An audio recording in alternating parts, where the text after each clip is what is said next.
Hello, my dear friends. I have a new podcast about a new topic. Well, it's sort of related to some old topics we've discussed, but it's two by two sociology. Now, I did some podcasts about psychology of two by twos, I mean, how they become a two by two through the psychological training that happens to them to inculcate them into the group. But there's also a sociology to being a two by two that I think we should discuss. I want to say it's unique to two by twos, but it's not. It happens in some other groups also. So, and I'll discuss that when we get through it.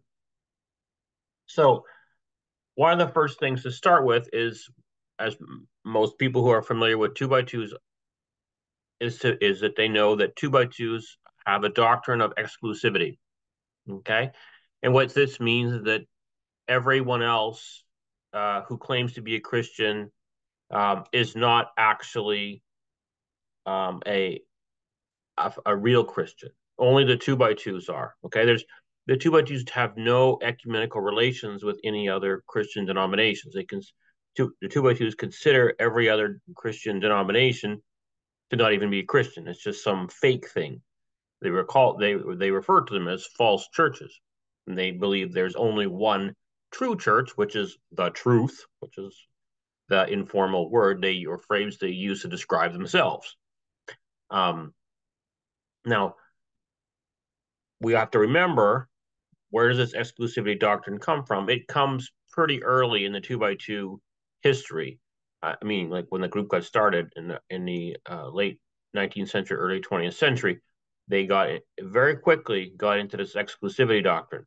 Now, there's a side doctrine attached to this, which basically drives or related to the exclusivity doctrine. That is the living witness doctrine, and that is that in order to be uh, a member or to be saved I guess that's not the right word. In order to be a true child of God or to be in the group of truth, you can't just say, I read the Bible on my own. I decided that the two by twos is my group, and I have the same belief system, and I'm therefore, you know, I I have just as much chance of going to heaven as the two by twos. That doesn't cut it. No, you actually have to physically be in the presence of two by two ministers at a two by two gospel meeting or convention and hear them speaking physically, not even a recorded speaker, like, over the internet. No, you have to actually physically be there and hear them preach the two by two, blah, blah, blah, which is not even the gospel. It's just blah, blah, blah. And that is how you will be internally changed into knowing that the two by two system is the only way to heaven. Okay. So my point is, you couldn't become a two by two any other way than by physically hearing the the word of God spoken from the mouths of the two by two ministers. No, I mean it's not the word of God at all. It's just some nonsense they picked out of the Bible and made into a jumbled mess. But that's the idea. So why do I bring up this living witness doctrine? Why is it relevant? Because it how else could you become get into heaven unless you went through this process according to the two by twos, and therefore this is part and parcel of their exclusivity doctrine. Now there are other Christian denominations who are exclusivists. Okay, I think the JWs are one of them. Um, you know, I, but most other Christian denominations are not exclusivists. I mean, look, Eastern Orthodox, Roman Catholics, Lutherans, Anglicans, none of these are exclusivists. They may think each of them have a better hold on what the Gospels say, but they're not exclusive. They'll never say their group is the only ones who go into heaven. Never. Two by twos do say that. Okay. So now, why is exclusivity important as a sociological phenomenon? Because it is a form of tribalism, right? It's Here's the thing about human beings. if studying basic sociology, you'll know this, that human beings, their natural, say, human organization is to be in a band, meaning like a group that's slightly bigger than an extended family, maybe less than 100 people. And they can sometimes evolve over time into a tribe, which may be a few thousand, okay? With certain kinds of social technology they can become. But the thing is, even modern humans who may live in a large civilization, in their primitive minds, they want to be in a band or in a tribe. It's hardwired into us. So there are all kinds of movements and whatever to get started, cults particularly, which appeal to this sociological phenomenon that is hardwired into human beings. And the two by twos are also doing this. Okay. So their use of the exclusivity doctrine is to create a band or tribal mentality to appeal to this desire to be in a tribe by humans. Okay.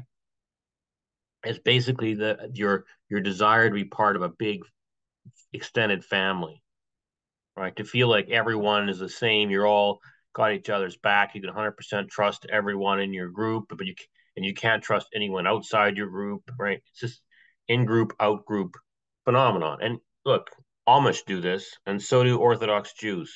Those are two very prominent groups, and it's common in basically every cult.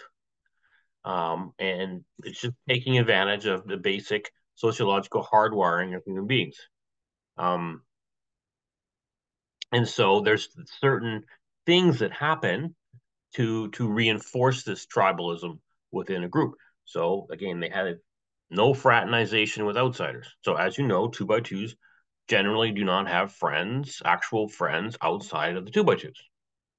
Okay, that's abnormal. Okay, I don't know any Anglicans or Roman Catholics who could say something like that. They all have friends outside their own denomination. But this two by twos, it's rare that they have friends outside.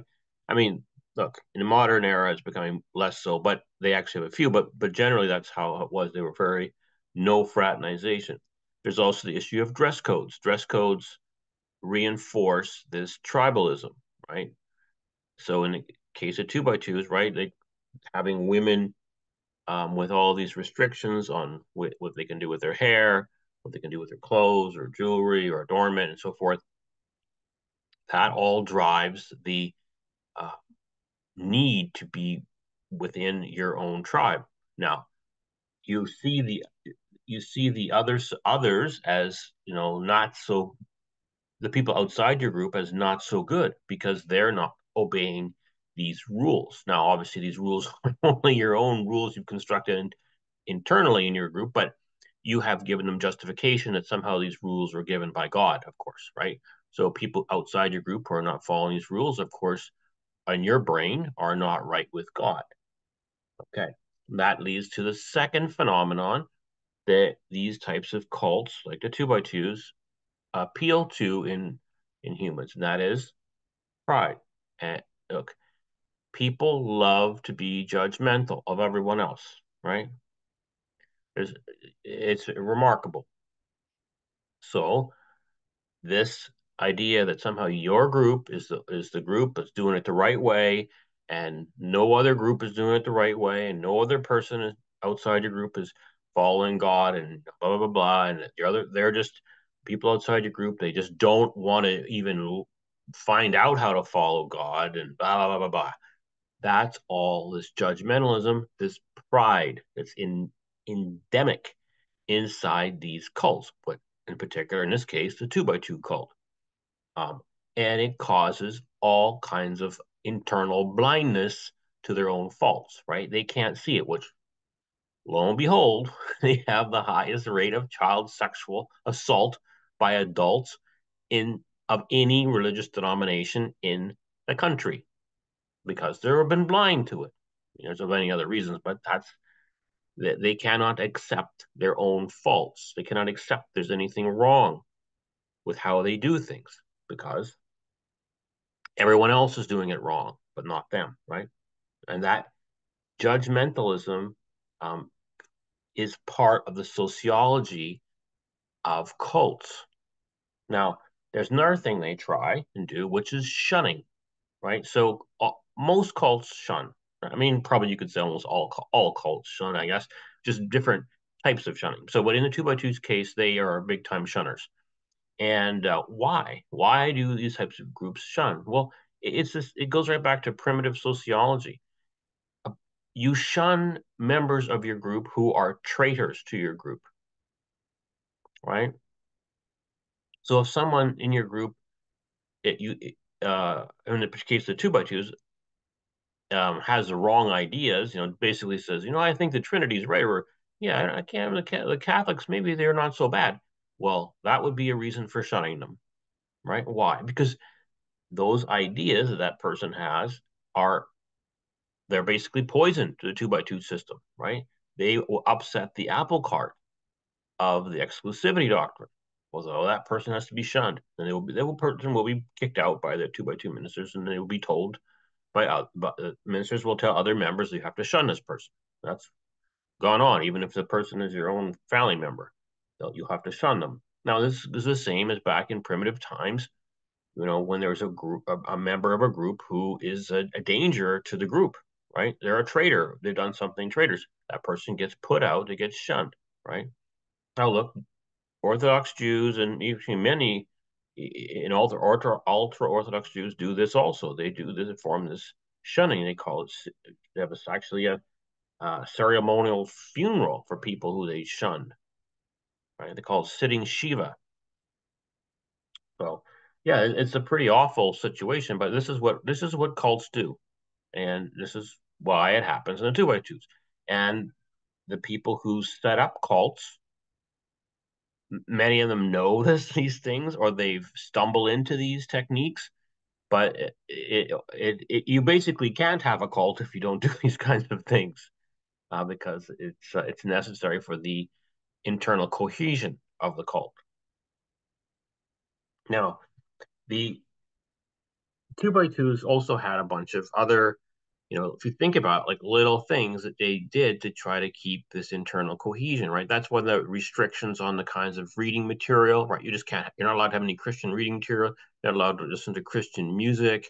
Well, why? Well, for this very reason, because it would rock the exclusivity doctrine of the two by twos. Obviously, you can figure that out pretty fast, and then you would no longer the tribal mechanisms that are holding you in this group would no longer work, and you would then become a threat to internal cohesion of the tribe, the cult, and you would need to be kicked out.